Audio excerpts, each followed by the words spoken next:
Hello and welcome to the Back to the Basics show with Wilson Gwaneme, the public speaking and presentation series. Are you a professional, an entrepreneur, or a corporate executive who desires to become a better speaker and presenter?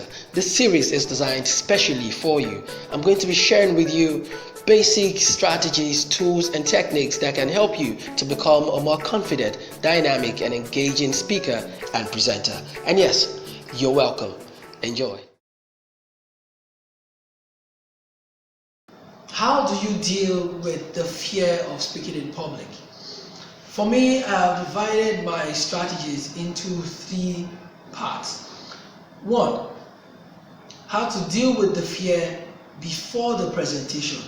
Two, how to deal with the fear during the presentation. And three, how to deal with the fear after the presentation.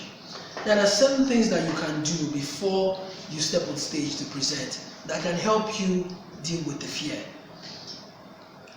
Some of the things that you can do is, like they say, prepare. You have to prepare very well. But when it comes to preparation, sometimes it's too abstract, it's too generic. Just say prepare. How do you prepare?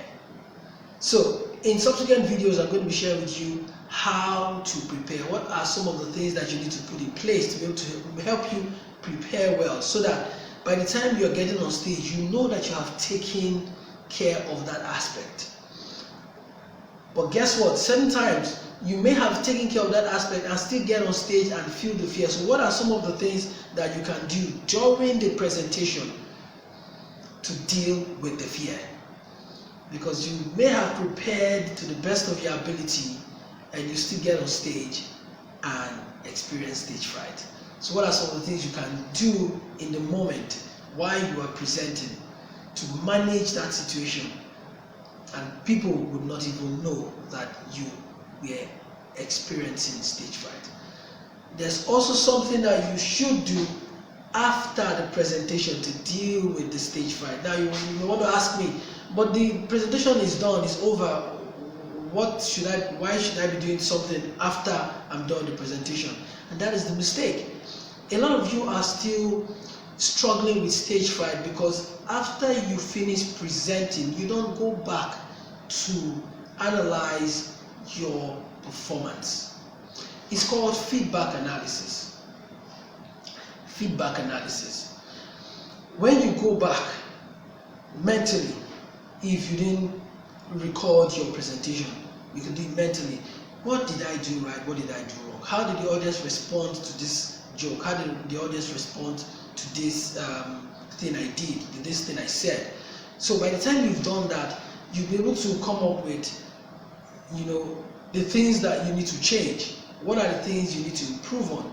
So it's very important for you to learn how to deal with stage fright after the presentation by going back to what you did and coming up with better ways of doing it the next time, so that you would learn from your mistakes. A lot of us don't learn from our mistakes because we don't go back to evaluate our performance. Okay?